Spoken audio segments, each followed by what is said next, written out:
So what do you think you could buy with this amount of money? Come on. A car. What else? An education. Tuition, college tuition, so expensive. What else? Down payment on a house. Excellent options. A baby. Ooh, okay. If you're thinking about planning ahead on that thing. So you're right. You could totally buy a car. You could actually buy one of those tiny houses, which are so cute, but I could totally never live in. You could actually buy 600,000 pieces of double bubble gum if you so choose. I don't know why you would choose that, but just in case, you could. But you know what you're actually spending that amount of money on? You're actually housing a prison inmate every single year. And this number is even more relevant in Louisiana because we are number one. But not in a good way. Louisiana is number one in incarceration in the world. Oh yeah, I said the world. You see, let's see. We don't have the worst people in the world. In fact, our crime is at an all-time low. But what we do have is a broken criminal justice system. So let me back up and give you a little bit of history. So in 1963, President JFK recognized that we should not be institutionalizing people for their entire lives. So he decided that we needed to provide them treatment and then create these community mental health centers in the community so that they could live at home and get treatment. Great idea. Unfortunately, the month after he signed it into law, he was shot. So, along comes President Ronald Reagan in 1981, and he also recognized that we shouldn't be institutionalizing people for their entire lives, but his was more about balancing the budget, so he just let all the patients out. This is referred to as deinstitutionalization. So his thought was, hey, we let all the patients out, they go get treatment in the community, we're done. Unfortunately, they had forgotten to build all the necessary community mental health centers, so there wasn't enough treatment to go around. So now you have patients with legitimate mental illness who can no longer get their treatment or their medication. And so when people with a mental illness can't get their treatment or they can't get medication, their behavior becomes erratic and difficult to manage. And in our society, when people become erratic and difficult to manage, we call the police. And the police show up. And the police's job is to bring you to jail. This is referred to as trans-institutionalization, which means the transfer of the mentally ill from the institutions to the jails. So once they get to jail, it actually costs us $54 a day to house an inmate in our local Lafayette Parish Correctional Center. This is compared to the national average of $86. However, that $54 does not actually include any of the medical treatment, medications, or mental health treatment. So any medical costs come out of our local government, Lafayette Consolidated Government, AKA your taxes. So let me give you a couple examples of how this plays out. So I had a client who was arrested by the police, brought to jail. He showed up in jail and served 50 days, 50 days in jail, and ran up a $10,000 bill. The police arrested him for stealing a $3 bottle of orange juice. The judge released him at 50 days, time served. So time served means, paid your debt to society. So that $10,000 served his debt to society of the $3 orange juice. I also had a client who owed $1,500 in back child support. He had a job, but he knew he couldn't pay it off in a timely fashion. So he volunteered to serve 30 days in jail in lieu of payment. Those 30 days cost the taxpayer $1,650, not including any of his medical care, plus the kid never got the child support. Another very unique thing in Louisiana, which causes a lot of the issues that we have, is the fact that the district attorney can hold you in jail for 45 days on a misdemeanor or 90 days on a felony before they either have to charge you with something or release you. So that means if I get arrested and I can't bond myself out because I don't have enough money to do so, I'm going to sit in jail for between 45 and 90 days. What do you think you're going to lose in 45 to 90 days sitting in jail? Your house, your car, your job, any federal benefits you were receiving? So let me take a poll. Think about this. Raise your hand if you have ever done anything you could have possibly been arrested for. Come on. Come on, get them hands up.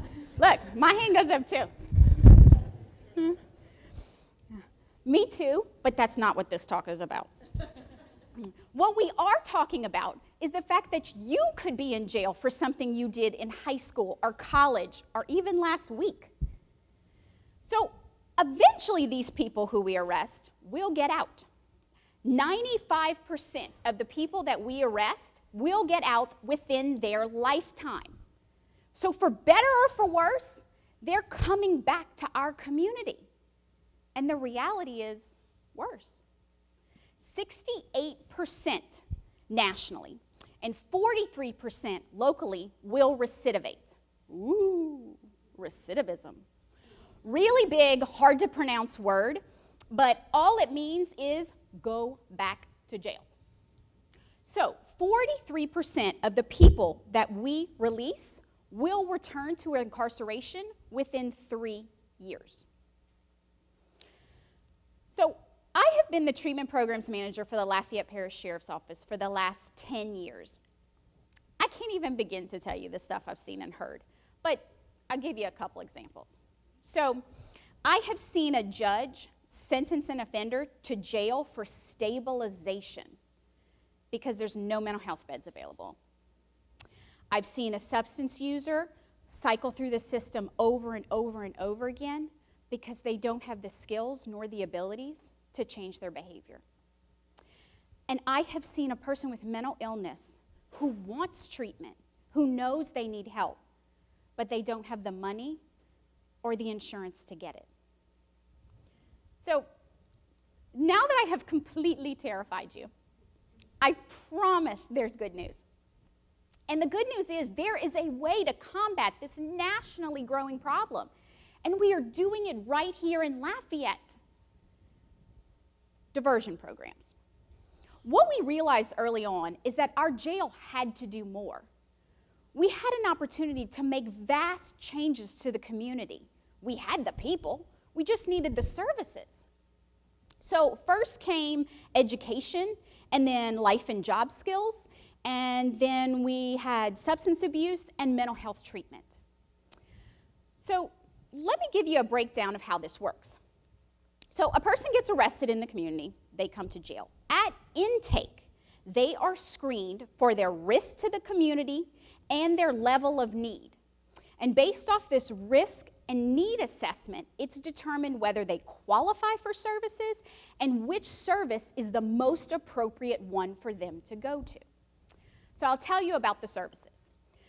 Programs that are specifically for offenders are our Transitional Work Program. Transitional Work Program, often commonly referred to as work release, meaning they go out into the community, they work during the day, they come back to a special housing unit at night. Trust me when I tell you, they have waited on you in pretty much every restaurant in Lafayette. Community corrections, also known as alternative sentencing program, or day reporting. Day reporting, they live at home, they come to classes during the day or evening, and this sometimes will include the GPS offender tracking system, which is the bracelets. You have, these really attractive bracelets you sometimes see on people's ankles. The next three programs are incredibly unique in the fact that not only can offenders participate, but the general public, meaning all of you are eligible to participate in these programs for little to no cost. Residential program, we run a 24-bed, 28-day facility that allows a person to live with us for an extensive time and get a solid level of treatment. The intensive outpatient program is a 6-month program that also has a housing component. So they live with us for 6 months and get intensive treatment in the beginning. And then over the course of their time, they begin to re-enter into society, going back to work, but then they come home to a special housing unit in the evening. I have had clients who came to us into this program, and they came to us through the criminal justice system. And then halfway through the program, they will have been released, time served. And they choose to stay as a volunteer. Because they tell us, if I leave now before my treatment is done, I know I'm going back to jail. And so I've got to stay here and finish to change that cycle. Outpatient works where the client lives at home, and then they come to treatment during the day or evening, depending on their work schedule. So you might be thinking to yourself, this sounds great, but what does it cost? And does it even work? I'm so glad you asked that question.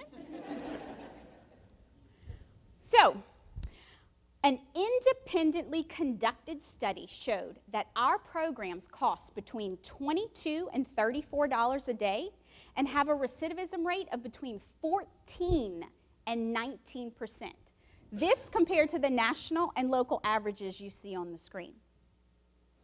Our models operate off the fact that we believe that these are not bad people. They are, however, poor decision makers. And with treatment and education, we believe that we're giving them an option to do something different. So let me show you how these options break down. Transitional Work Program, which is strictly work, no treatment, we actually make $11 a day with a 29% recidivism rate because we offer the program on a sliding fee scale based on their job. Community corrections cost $22 a day, this is where we're starting to include programming. Alternative sentencing has a 16% recidivism rate, and GPS offender tracking, 12. Treatment programs cost $34 a day because we have to have a large number of mental health and substance abuse professionals provided to them. But still, the recidivism rate, 19%. Just to be clear, I do not think that everyone should be diverted. Trust me when I tell you, I have seen some very scary people in my time. And they absolutely should stay behind bars.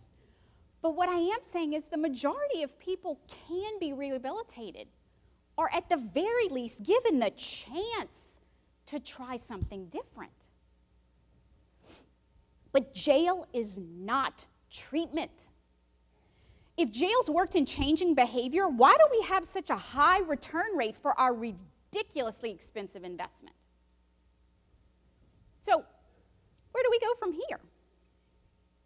Training and education. Training for our law enforcement and correctional officers on crisis intervention strategies so that they can recognize a person with mental illness when they see it. And so if they come upon someone with schizophrenia, they see that this person is responding to voices and stimuli and not that they are being disrespectful or a behavior problem. Because if the police believe that this person is being disrespectful or a behavior problem, they will use force, thereby putting themselves and the offender at risk. Education for the public officials and the community. The lock them up and throw away the key model got us into this mess. Don't even get me started on the war on drugs. We cannot use the same system that created this broken system to get us out of the broken system. Think about it. So you may be sitting there thinking, this sounds so interesting, but I'm just a general citizen. I have no connection with the criminal justice system. Well, first off, I say to you, congratulations on not getting caught. But you absolutely are affected. First of all, you're paying for it, so that's obvious. But what about your friend or family member or coworker that comes to you with a problem that you know is greater than yourself? Maybe it's a mental health or substance abuse issue. If you know your community resources, you can direct them to get help immediately. Because if the problem continues, they have a greater likelihood of coming in contact with the police.